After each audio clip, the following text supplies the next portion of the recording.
이번 주 요절은 빌립보서 3장 12절입니다. 빌립보 3장 12절. 그래도 많이 또 들었던 말씀인데 한번 내가 그렇게 돼 있죠.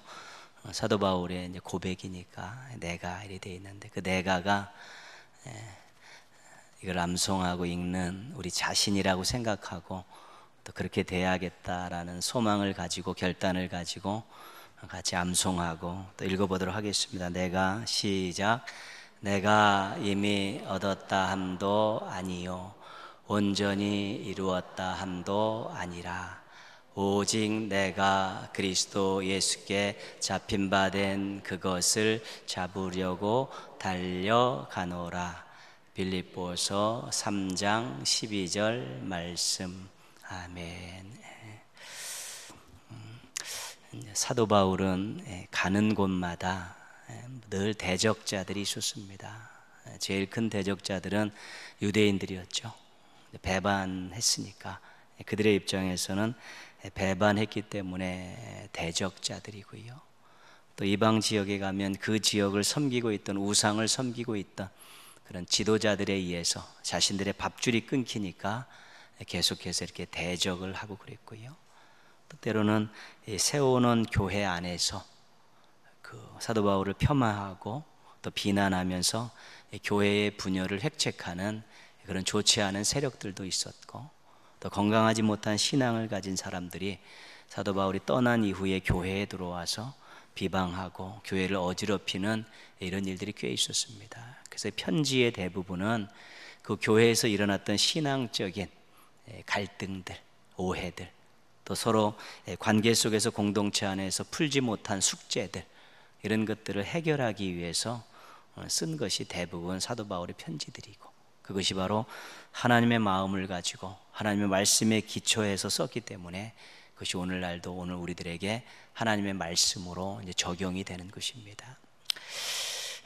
자랑하는 사람들이 있었습니다. 빌립보 교회 자랑하는 사람들. 나는 이 정도 사람이다. 특별히 출신 성분을 가지고 자랑을 하고 또 자기 나름대로 이런 신앙의 열심을 가지고 있다고 자랑하는 그런 사람들이 있었습니다. 그러니까 출신 성분과 자신의 열심을 자랑하면 다른 사람들 시원찮게 보는 일들이 굉장히 많습니다. 근데 사도 바울이 자신의 출신 성분을 딱 내놓죠. 사도 바울의 출신 성분은 유대인의 입장에서 볼 때는 최고입니다. 그 누구도 그가 가지고 있는 그 출신 성분에 대해서 이의를 제기할 수 없습니다. 아주 최고의 꼭대기에 속하는 그런 출신 성분을 가지고 있고요. 그 열심을 이야기하는데, 그 율법에 대한 하나님에 대한 열심을 이야기하는데, 나는 하나님에 대한 열심 때문에 사람도 죽여봤어, 그렇게 얘기하는 것이죠. 잘못된 것이지만 내가 믿지 않는 사람들을 핍박하고 감옥에 가두고 죽게 했는데 나는 하나님에 대한 열심 때문에 사람도 죽여봤어. 그 정도로 내가 열심을 가지고 있어서.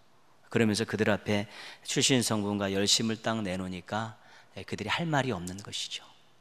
그런데 사도 바울이 그러나 나는 이 모든 것을 그리스도를 위해서 배설물로 여긴다.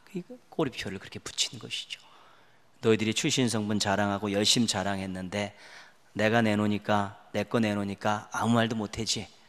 그런데 나의 출신 성분과 열심을 나는 그리스도를 위해서 다 배설물로 여겨서, 나는 내 출신 성분과 내 열심을 그거 가지고 하나님 앞에 인정받고 칭찬받고 평가받으려고 하지 않고 나는 오로지 믿음 가지고 하나님께 평가받으려는 사람이야. 그렇기 때문에 인간적인 조건들을 자랑하고 또 자기가 해왔던 것들 갖고 자랑하면서 공동체 안에서 그렇게 사람들 헷갈리게 하지 마라. 우리는 자신이 가지고 있는 인간적인 조건들과 자신이 행했던 열심 가지고 하나님께 평가받는 사람들이 아니라 오로지 예수 그리스도를 믿는 그 믿음 가지고, 그 믿음을 가지고 하나님을 어떻게 섬겼고 믿음을 가지고 어떤 인생을 살았는가를 가지고 그렇게 하나님 앞에 평가받고 인정받는 사람이다. 한번 확실하게 깨달았으면 좋겠다라고 못을 받고 있는 것이지요. 우리 인간적인 조건들이요, 하나님 앞에서 자랑거리가 아닙니다. 다 하나님이 주신 것인데요. 그렇지 않습니까? 우리 재능, 우리 은사, 우리 건강, 우리 생명, 또 우리가 열심히 일해서 얻었던 그런 귀한 업적들이나 뭐 재산들, 그다 하나님 주신 것인데 그것이 정말 공동체 안에서 하나님 앞에서 자랑거리가 되면 안 된다는 것입니다. 또 열심히 했죠. 열심히 했습니다. 내가 과거에 열심히 했고 뭐 열정적으로 했고 다 그렇죠. 왜 열심히 했습니까? 그때 왜 그렇게 죽으라고 했습니까? 받은 은혜가 너무 커서, 주께서 베푸신 은혜가 너무 커서 이렇게라도 하지 않으면 내가 조금의 마음이 불편하고, 이렇게 한다고 해서 그 은혜를 다 갚을 수는 없지만 그 은혜가 너무 커서 감사하는 마음으로 직분도 감당하고 사명도 감당하고 또 열심히 전도도 하고 또 봉사도 했다는 것이죠. 이게 자랑거리가 아니란, 왜? 받은 은혜에 비해서 한 그것은 작은 부분이기 때문에 그거를 몇 겁절로 한다 할지라도 주님께 받은 은혜에 다 보답할 수 없어서, 그 알면서도 그렇게 했기 때문에 그 열심히 했던 그런 것들이 결코 자랑거리가 아니라는 것입니다. 사도 바울이 나는 믿음으로 평가받기를 원한다는 그런 귀한 고백 속에 담겨있는 내용이 그것입니다. 내 출신 성분 다 하나님이 주신 것이고, 내가 열심히 일하고 봉사하고 사명 감당했던 거, 그 받은 은혜가 너무 커서 그렇게 한 것인데 이거 자랑거리들 아니다. 나는 그거 다 주님을 위해서 다 배설물로 여겼다. 그거 자랑하다가는 하나님 앞에 부끄러울 수밖에 없기 때문에 오로지 받은 은혜 감사하고 그 믿음 가지고, 하나님을 믿는 그 믿음 가지고 사명 감당하고 인생을 아름답게 가꾸었는데, 그것이 정말 올바른 신앙이라고 다시 한번 그 잘못된 길을 걷고 있는 사람들에게는 경고로, 또 그것 때문에 헷갈리고 있는 빌립보 교인들에게는 교훈으로 그렇게 주고 있는 것입니다. 그러면서 오늘 요절 말씀을 이제 딱 시작으로 자신의 앞으로에 대한 결단들을 이야기하는 것이죠. 자랑하기 시작하면요, 자신 출신 성분과 또 자신의 업적들 해냈던 일을 자랑하기 시작하면 한 가지 중요하게 나타나는 것이 뭐냐면 교만 아니면 안주가 나타나는 것입니다. 나 이 정도 했으니까 자랑하며 살면 충분하다는 것이죠.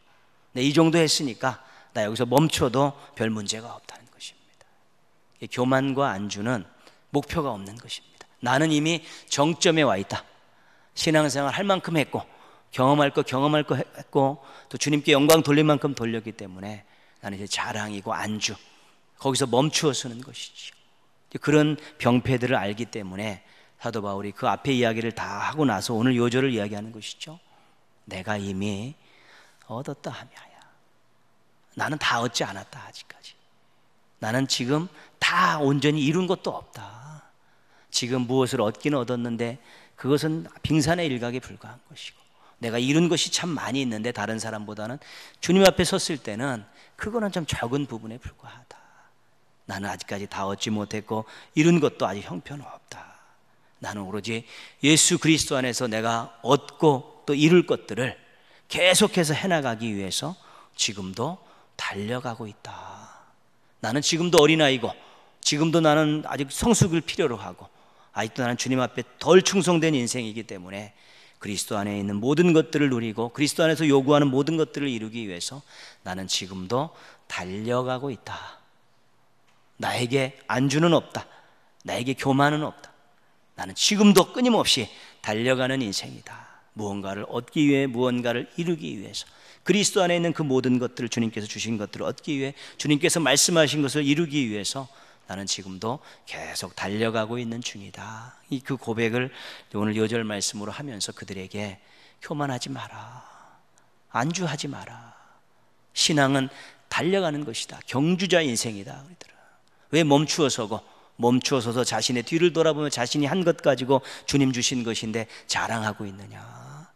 거기서 왜 교만하게 서가지고 다른 사람들 그렇게 하지 못한다고 폄하하고 있고 질책하고 있느냐? 지금 끊임없이 앞으로 달려왔던 것보다 앞으로 달려가면서 얻어야 될 것들이 더 많고 이루어야 될 것들이 더 많은데 왜 그 뒤에 조금 몇십 년 하면서 얻었던 그런 것들, 작은 그런 부수적인 그런 열매들 가지고 자랑하고 그것 갖고 다 했던 양 안주하고 살고 있느냐? 앞으로 우리가 달려가면서 얻어야 될 것, 이루어야 될 것들이 얼마나 많이 있는지 모른다. 나는 지금도 남들이 볼 때는 내가 할 만큼 했고 은혜 받을 만큼 받았다고 생각할지 모르지만 앞으로 나는 끊임없이 달려갈 것이다. 왜? 앞에 있는 모든 것들이 훨씬 더 많고 귀한 것들이 많기 때문에 나는 달려가는 인생을 살 것이다 라고 지금 그들에게 강하게 선언하고 있는 것입니다. 신앙인은 하나님 앞에서 매일 새로운 모습으로 나가는 것입니다. 신앙인은 예수님을 닮으려고 매일 노력해야 되는 사람이고요. 신앙인들은 새로운 은혜를 받기 위해서 늘 사모함으로 간구해야 되는 사람이고요. 신앙인들은 언제 하나님이 부르실지 모르지만 부르실 그날 하나님 앞에서 부끄러움을 당하지 않기 위해서 끊임없이 자신을 훈련시켜 나가야 될 그런 사람들이라는 것이죠. 그래서 안주라는 것은 없습니다. 안주와 교만은 어떤 의미에서는 같은 뜻입니다. 나 이 정도면 됐다. 나 이 정도 했으면 됐다. 그거 없습니다. 받을 은혜가 얼마나 많고요. 호흡이 있는 한 우리가 하나님께 영광 돌려야 될 것들이 얼마나 많은지 모르고, 또 영적 세계는 얼마나 넓고 깊은지 모르는데, 그런 새로운 것들을, 새로운 은혜를 사모하면서 하나님 주시는 여건 안에서 또 하나님께 새로운 영광을 올려드리기 위해서 부지런히 안주하지 않고 달려가는 그런 인생들, 목표가 있는 인생들, 인내가 있는 인생들, 또 늘 앞으로 소망을 가지고 달려가는 그런 인생들이 신앙인의 모습이라는, 그것이 사도 바울의 오늘 5절의 고백 속에 담겨있는 아주 중요한 내용이고, 우리 모든 신앙인들이 가슴에 새겨야 될 아주 중요한 것입니다. 멈추어 서는 일 없어야 됩니다. 매일 한 걸음씩이라도 주님께 가까이 가겠다는 마음을 가지고, 어떤 영역인지 모르죠. 어떤 부분에서 한 걸음 더 나아갈 수 있는지 모릅니다. 그런 한 걸음이라도 더 주님 앞에 가까이 가겠다는 그런 마음을 가지고 경주자 신앙을 가지고 살아가게 될 때 늘 우리는 새로운 은혜를 경험하는 또 행복을 맛볼 수 있게 되는 것입니다. 무료할 수 있습니다. 반복되어져가는 다람쥐 쳇바퀴 돌아가는 것 같은 인생을 느끼고요. 신앙생활도 반복적으로 주의를 기점으로 계속 반복해서 돌아가고요. 모든 것들도 이미 20, 30년, 40, 50년씩 다 해왔던 그런 신앙의 일들이죠. 그러나 우리가 만나는 하나님은 매일 새로운 분입니다. 하나님이 주시는 은혜는 매일 새로울 수가 있는 것이지요. 지루함 때문에 안주하려 하고, 자신의 업적 때문에, 출신 성분 때문에 자랑하려고 하다 보면 한 발짝도 앞으로 나가지 못하고 늘 제자리 걸음하면서 늘 답답함을 호소할 수밖에 없는, 그래서 그것을 풀기 위해서 세상적인 것들 가서 옛날에 즐기던 것도 한번 씹적씹적 거리면서 거기서 무언가 돌파구를 찾으려는 그런 또 비신앙적인 어리석은 행동들까지도 연결되어질 수 있는 위험성이 있다는 것입니다. 매일매일 하나님 앞에 한 걸음씩이라도 나아가겠다라는 그런 경주자 신앙을 가지고 새로운 은혜를 경험하고 새로운 영광을 올려드리면서 늘 새로운 인생들, 하루하루가 잘 연결되어져 있는 살만한 인생들, 감사가 있고 찬송이 있는 그런 인생들 가꾸어가는 행복한 신앙인들 되시기를 주님의 이름으로 축복합니다.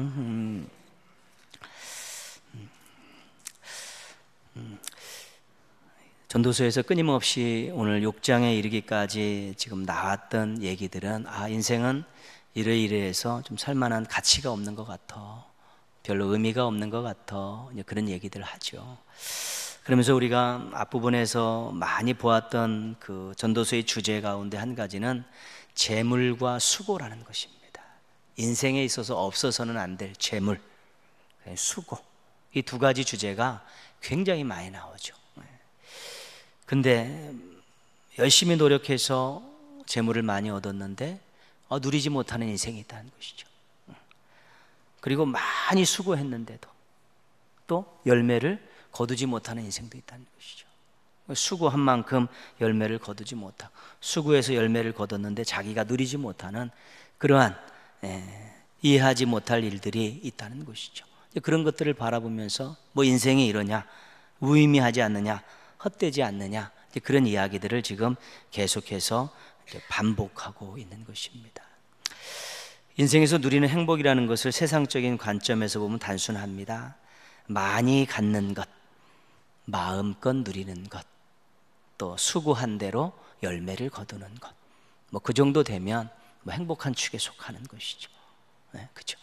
수고한 대로 열매를 얻죠. 계획한 대로 얻죠. 또 그것을 가지고 많이 또 소유하고요. 또 그것을 또 자기 마음대로 누리며 살면 인생은 뭐 행복하다 이야기하죠. 지금도 그런 인생의 목표들과 또 젊은이들과 학생들의 그런 미래의 꿈들을 키워줄 때 이 직업 가지면 너 많이 없고 너 불편함 없이 살 수 있지 않느냐, 너 이 길로 가면 너 풍족하게 정말 아쉽지 않게 즐기며 살 수 있지 않느냐, 그렇게 제시하기도 하는 것이죠. 이 과가, 이 대학이, 이 직업이, 그거에 대해서 목표는 많이 갖고 그것도 해서 또 삶을 많이 누리는 것들에 집중되어 있는 현상이 있죠. 그렇지 않은 분들 훨씬 많지만요, 세상은 그렇게 돌아가고 있는 것이죠. 많이 얻고 수고한 만큼 얻고 자기가 수고한 것 가지고 누리며 즐기며 살면 그 인생 행복한 거 아니냐, 그런 풍조가 지금 이 세상에 만연되어 있는 것이 사실이고, 그것을 위해서 노력하고 있는 부분도 신앙인이나 비신앙인도 마찬가지라는 것이죠. 조금 더 고상하게 얘기한 사람의 얘기를 들어보면 삶에 있어서 행복의 가장 중요한 요소가 세 가지가 있다. 해야 할 일이 있고, 사랑하는 사람이 있고, 소망하는 어떤 것이 있는 것이다. 일이 있고, 사랑하는 사람들이 있고, 또 어떤 소망을 가질 수 있으면 그거 행복한 것 아니냐, 그렇게 되죠. 물론 많이 갖고 누리는 것이 행복이라고 이야기하는 것보다도 훨씬 더 조금 더 발전된 것이고, 또 인간의 인생의 의미를 조금 더 함께한 것이 분명합니다. 설득력 있는 주장이죠. 대부분의 처세술을 이야기하는 그런 책들은 이런 부분들을 많이 언급하고 있습니다. 그런데 우리 신앙인들이 그런 세상에서 쭉쭉쭉쭉 나오는 그런 행복에 대한 이야기들을 책에서 보면서 고개를 끄덕끄덕하고 그렇게 따라가고 그런 경우 굉장히 많죠. 또 그것들을 서로 공유하는 그런 여러 가지, 또 소개하는 그런 일도 많습니다. 그러나 신앙인의 행복에 있어서 하나님이 빠지면 안 됩니다. 그거 빼놓고 아무리 좋은 것들로 치렁치렁 다 치장을 해놔도 그건 행복이 없는 것입니다. 우리가 믿는 바로는 우리 인생의 중심의 행복에는 하나님이 계셔야만이 그 행복이 진짜 행복이고 누릴 만한 행복이고요, 꺼져가지 않는 그런 행복이 될 수 있는 것이죠. 그런데 자꾸 하나님을 빼놓는 행복을 추구하고 살고 있다는 것이죠. 신앙인들조차도 하나님 없는 행복이 아무 의미가 없는데, 하나님 빼놓고 다른 것들에 수고하고 얻는데 골몰해가지고 신앙 자체가 전부 허접한 것들로 다 가치를 땅바닥에다 곤두박질 치게 만들어 놓고, 본인이 그 몇 가지 얻은 것 가지고 행복하다고 이야기하는 것만큼 어리석은 것은 없습니다. 고린도서 3장 5절 이렇게 말씀하시죠. 우리가 무슨 일이든지 우리에게서 난 것 같이 스스로 만족할 것이 아니니 우리의 만족은 오직 하나님으로부터 나느니라. 그렇죠? 우리의 만족, 행복은 하나님으로부터 나는 것입니다. 근데 그것이 꼭 우리에게서 나는 것처럼 착각할 수 있다는 것이죠. 내 노력에 의해서, 내 수고에 의해서 내가 만족과 행복을 누릴 수 있다는 착각하지 말라는 것이죠. 우리의 만족과 우리 행복은 오직 하나님께로부터만 난다. 강력한 선언이고요.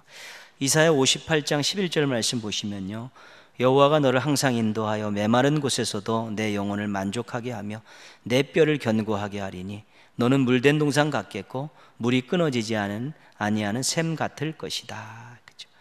메마른 곳에서도 만족함을 줄 수 있는 분이 하나님이시라는 것이죠.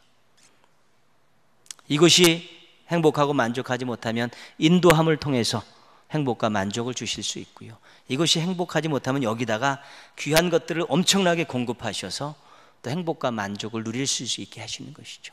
하나님의 인도하심과 공급하심입니다. 지금의 삶의 자리에서 하나님이 공급하심을 통해서 만족을 주실 수 있고, 또 다른 곳으로 인도해 주셔서도 만족을 주실 수 있는 것이죠. 어떻게 해서든지 택한 백성들을 행복하고 만족하게 하시는 것이 하나님의 의지고 의중이고 하나님의 뜻이라는 것을 알게 될 때, 하나님 없는 행복을 추구하게 되면 전도서에 우리가 여태까지 살핀 것처럼 조그만 일들 바라보면서 야, 이런 일이 왜 있냐, 헛되다, 무슨 가치가 있느냐, 무슨 의미가 있느냐, 늘 그런 불평불만 탓하다가 시간들 보내고 그 아까운 그런 인생의 기간들을 전부 불평불만 탓하다가 보낼 수 있다는 것이죠. 이스라엘 백성들의 광야 40년 길이 그런 길 아니겠습니까? 하나님이 함께 하시는데 성막을 세워놓고 하나님이 너희와 함께 하신다고 분명히 보여주셨는데도 늘 그들은 성막을 바라보고 하나님을 바라보는 것이 아니라 바깥을 바라보면서 다른 나라들을 바라보면서 주변 국가들을 바라보면서 끊임없이 불평하고 원망하니까 40년 하나님이 함께 하심에도 불구하고 그들은 만족함과 행복함을 누리지 못했다는 것입니다. 그래서 우리네 인생에, 신앙인의 인생에 있어서 하나님을 빼먹는 일은 절대 없는 것입니다. 근데 이상하게도 하나님을 빼먹는 일들이 많이 생겨난다는 것이죠. 눈앞에 보이는 것들을 추구하고 거기서 당장 무엇인가를 이루는 것들에 마음을 빼앗기면 하나님을 빼먹는 경우들이 굉장히 많은 것이죠. 그런 어리석은 모습들을 우리 스스로도 언제든지 보일 수 있었고요. 또 그렇기 때문에 지금 마음이 허전하고, 그렇기 때문에 지금 마음이 만족함이 없고, 그렇기 때문에 자꾸 엉뚱한 것들 쳐다보면서 무엇인 다시 돌파구를 찾으려는 그런 헛된 노력들을 계속하게 되는 것입니다. 언젠가 한번 또 새벽에 나와서 기도하고 싶은 마음도 있고, 또 아무도 없는 곳에서 부르짖고 싶은 마음도 있고, 또 어떤 집회가 있을 때 가고 싶은 마음도 있고, 그런 마음 하나님이 주신 마음인데요, 정말 마음이 헛헛하고 마음에 안정이 없고 만족이 없고, 그럴 때 주시는 하나님의 아주 귀한 은혜 중에 한 가지입니다. 하나님 앞으로 나아가고 싶은 마음을 주시는 것이죠. 거기에 잘 순종할 때 또 새로운 은혜들이 넘쳐나는 것이지요. 그래서 여러분 새벽 기도 계속 하죠. 3, 40명 나와도 하시죠. 4일 밤 예배 계속 드리고 심야기도 계속 하시죠. 거기 목표를 가지고 우리가 하는 것입니다. 그렇지만 그렇게 많은 예배들을 열어놓은 이유 중에 한 가지는 인생 살다가 헛헛한 마음이 들 때, 내가 하나님 앞에 나가고 싶은 마음을 주실 때, 왔는데 아무것도 없고 불도 꺼져 있고 일주일 내내 아무것도 없을 때 그 허망함이랑 이루 말할 수가 없는 것입니다. 그럴 때 한번 새벽에 나가니까 여전히 새벽 기도가 존재하고, 또 시간이 돼서 3일 밤 예배 나왔더니 여전히 사람들이 모여 예배를 드리고요. 부르짖고 싶어 왔는데 금요일 저녁에 한번 와봤더니 또 와서 부르짖는 사람들이 있고, 그런 것들 때문에 이런 집회들이 존재하는 것입니다. 그래서 또 열심히 있는 분들은 그때 나와서 중보기도도 하고 자신도 또 훈련시키고 하나님의 뜻도 알고 그러고요. 또 그렇지 못한 분들은 또 한 번씩 하나님이 주신 마음이 들었을 때 한번 와서 위로받고 용기 얻고 격려 얻고 또 소망 갖고 돌아가는 그러한 좋은 기능들이 있는 것입니다. 모이기에 힘쓰라는 말은 그런 것이죠. 모임 자체가 폐해져 버려갖고 썰렁해져 버리면 그런 마음이 들 때 와서 정붙일 것이 없고 하나님께 부르짖을 것이 없는 그런 엉터리 교회가 되어질 수 있기 때문에, 그런 여러 가지 많은 일들이, 사람들이 많이 나오지 않음에도 불구하고 끊임없이 교역자를 세워서 그 시간을 유지하고 있는 것입니다. 잘 선용하시고 또 꾸준하게 좋은 습관 가지고 선용하시면 더 좋고요. 그렇지 못할 때, 헛헛할 때 하나님이 하나님 앞에 나오라는 사인을 주셨을 때 또 오셔서 위로받고 용기 얻으시면 그건 최고입니다. 어쨌든 여러분의 인생에서 하나님은 빠지면 안 되는 것입니다. 빼놓고 싶어 빼놓는 사람은 없습니다. 다른 것에 마음 쏟고 다른 방법을 추구하다 보면 빠지기 때문에 그렇습니다. 전도서에서 끊임없이 이야기하는 것이 그것입니다. 하나님이 빠졌기 때문에 내가 헛되다는 소리가 나오는 것이다. 하나님이 빠져있기 때문에 의미 없고 가치 없다는 소리가 나오는 것이다. 그런 소리들을 들을 수 있어야 되는 것입니다. 오늘 말씀은 짧은 말씀인데요, 10절 말씀 한번 읽어보겠습니다. 10절. 이미 있는 것은 무엇이든지 오래전부터 그의 이름이 이미 불린 바 되었으며 사람이 무엇인지도 이미 안 바 되었나니 자기보다 강한 자와는 능히 다툴 수 없느니라. 그렇죠? 자기보다 강한 자와 다투지 않죠. 깨질 건 뻔하니까요. 근데 이상하게도 자기보다 강한 하나님과는 다투는 일들이 있다는 것입니다. 논쟁하는 일들이 있다는 것입니다. 하나님께서 하신 말씀에 동의할 수 없다는 것이고, 하나님 하신 말씀에 행하신 일들이 납득할 수 없다는 것이고, 또 하나님께서 주신 명령에 순종할 수 없다고 나름대로 이렇게 강한 하나님 앞에 또 버티고 있는 그런 모습들이 신앙인들에게 있다는 것입니다. 그러면 고집을 부리게 되죠. 마음에 불만의 생이 툴툴거리고요. 왜 그러셨냐고 원망도 하고 절대 따를 수 없다고 버티기도 하는 것입니다. 하나님이 강하신 분인데 그분의 말씀 앞에 그분이 행하신 일 갖고 그분이 명령하신 거 가지고 여기서 거부감을 가지고 버티면서 고집부릴 수 있다는 것입니다. 그렇죠. 강한 자와 다툴 수 없느니라. 그러면 우리가 맹종해야 됩니까? 무조건 맹종해야 됩니까? 절대로 하나님 요구하시는 것도 아닙니다. 이해하고 납득해야 된다는 것이죠. 중요한 건 뭐냐면 자신을 아는 것이고 하나님을 아는 것입니다. 특별히 자기 자신이 얼마나 한계가 있는 사람이라는 것을 알아야 된다는 것입니다. 10절 말씀에 나와 이미 있는 것은 이미 안 받아요. 이미 모든 우리가 태어나기 전부터 해왔던 많은 여건들이 조성되어 있는데 그 모든 것들은 다 하나님에 의해서 주도된 일들이라는 것입니다. 그런데 그런 것들이 이해되지 않는다고 자꾸 자기의 작은 그런 지식의 체계를 가지고 하나님이 하신 일을 이해하려고 하고 또 자신의 형편을 내세우면서 하나님이 하신 말씀에 계속해서 거부하는 그런 일들이 있다는 것이죠. 그래서 10절 말씀의 중요한 내용은 지식과 능력의 한계가 있음을 인정하라는 것입니다. 전지전능하신 하나님의 그 암과 능력은 대단하시고 이미 오래전부터 태초부터 이 온 우주를 만드시고 주관해 오시는 분이고 한 나라 국가의 흥망성쇠를 주관하시고 인생의 모든 것들을 다 주관하시는 그 하나님 앞에서 지식과 능력 앞에서 한계를 느끼면서 하나님의 그 지식과 능력 앞에 겸손해질 수 있어야 된다는 것이죠. 근데 자신의 지식을 내세우며 자신의 능력을 내려면 이해할 수 없다고 도저히 할 수 없다라고 그렇게 하나님 앞에 고집부리고 다투는 일 하지 말라는 것입니다. 한계를 인정하지 않으면 절대로 하나님 앞에 겸손할 수가 없는 것입니다. 근데 한계를 인정할 만한 것이 얼마나 많은지 모릅니다. 우리가 이 몸 하나 우리 마음대로 조정할 수 있는 것들이 없습니다. 생명과 관계된 호흡과 관계된 일들 주셔서 호흡하고 살아가는 것이 아니에요.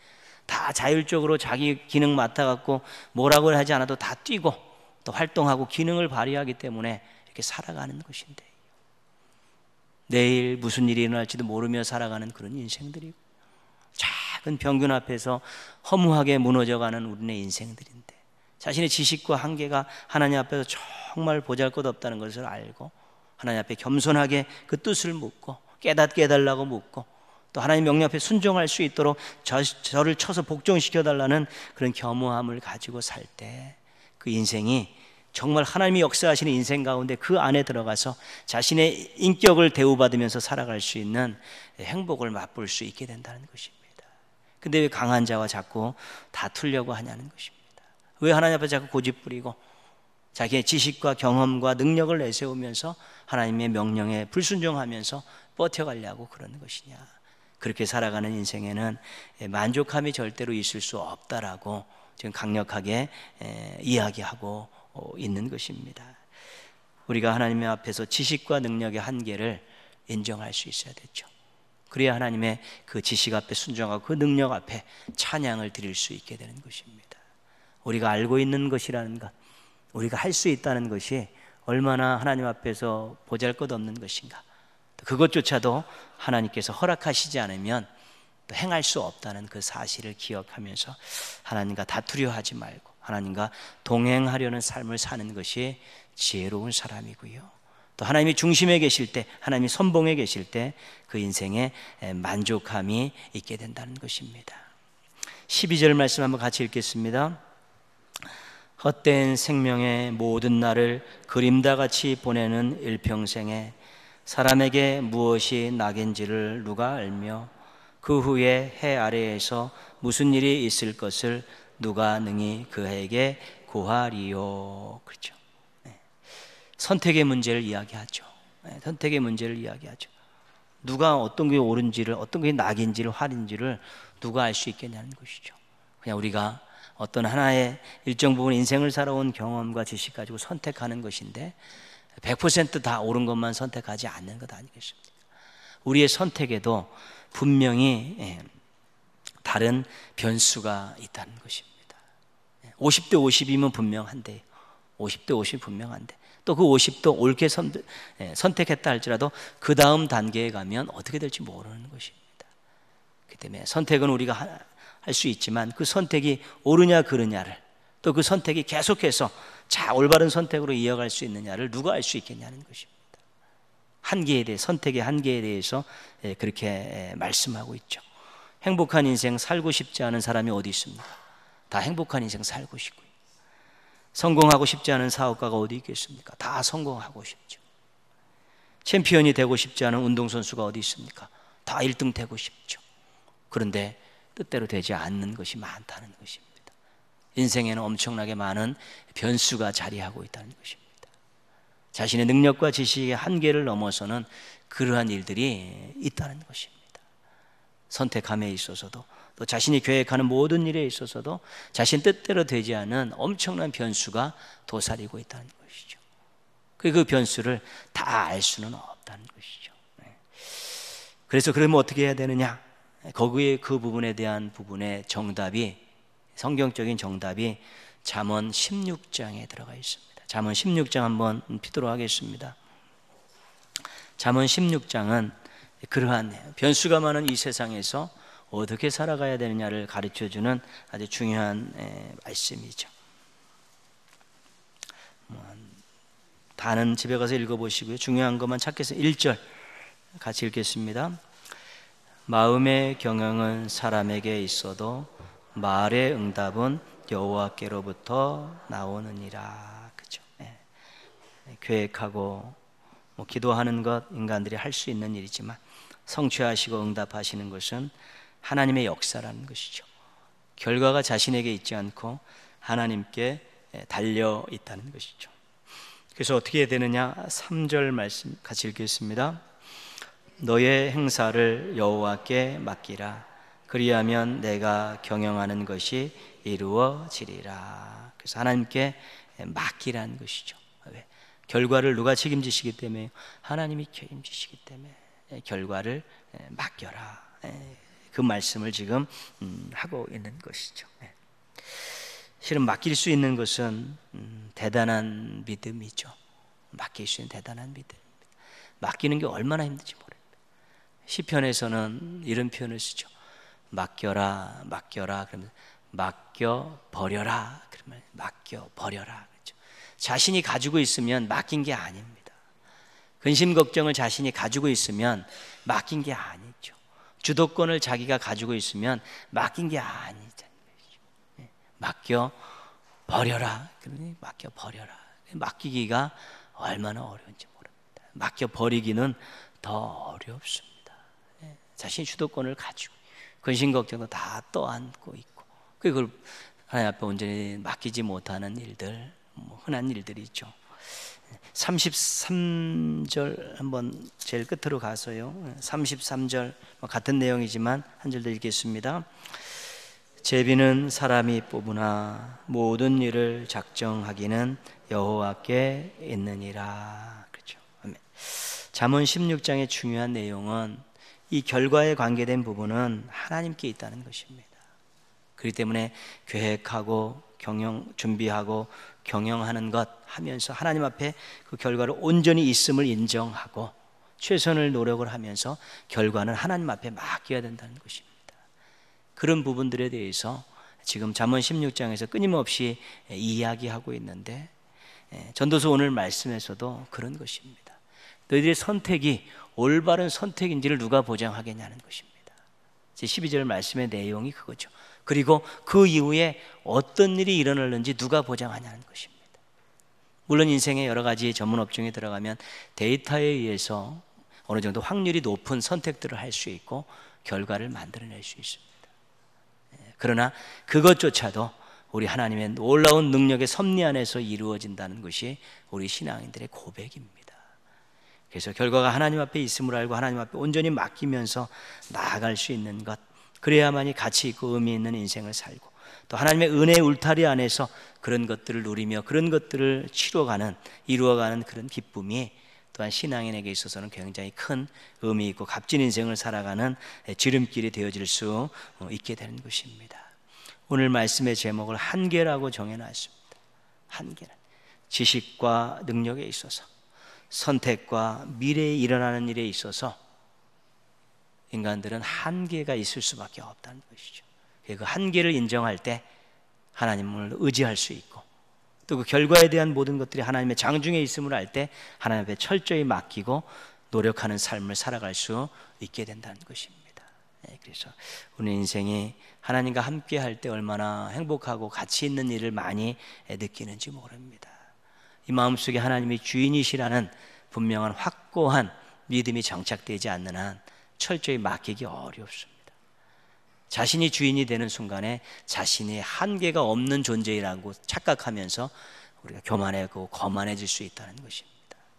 기도할 때마다 늘 우리가 하늘에 계신 우리 아버지여라고 고백할 때요, 하나님은 하늘에 계신 전지전능하신 분, 온 우주 만물만 창조주 하나님이시, 우리하고는 모든 면에서 도저히 비교할 수 없는 그 하나님이 하늘에 계신 하나님입니다. 기도할 때마다 늘 자신의 한계를 하나님 앞에 인정하면서 그 한계를 넘어설 수 있는, 또 한계를 또 해결해 나갈 수 있는 것도 기도의 제목이기도 하지만, 한계를 인정할 부분에 철저히 인정하고 납작하게 하나님을 의지하고 맡기는 그런 좋은 믿음도 달라고 기도하는 것도 우리 기도 제목에서 빼놓지 말아야 될 것입니다. 언제든지 불쑥불쑥 일어나면서 자신이 주인이 되려고, 자신이 왕이 되려고 하고, 조금만 잘한 거 있으면 자랑하고 싶어서 안달이 나는 그런 욕구들이 우리 속에서 늘 일어나고 있기 때문에 나는 하나님 앞에서 한계가 있는 존재입니다. 지식과 능력에 있어서, 선택에 있어서, 미래에 일어날 일들을 아는 것에 있어서 저는 철저하게 한계가 있는 존재입니다라고 고백하고 하나님 앞에 겸손하게 구하고 맡길 때 인생의 새로운 은혜들을 많이 경험하는, 또 행복을 맛보실 수 있게 될 것입니다. 하나님 철저히 의지하고 자신의 한계를 인정하는 가운데 인생의 대소사들이 하나님의 장중에서 아름답게 이루어지고, 또 땀 흘려 노력한 것이 하나님이 주셨습니다라는 아름다운 고백이 터져 나오는 그런 인생이 될 때 값지고 아름다운 인생을 살아가고 있는 증거입니다. 모쪼록 하나님과 함께하고 자신의 한계를 하나님 앞에 온전히 맡겨서 매일매일 새로운 은혜를 경험하고 미래를 소망 갖고 달려가는 멋진 신앙인들 되시기를 주님의 이름으로 축원합니다.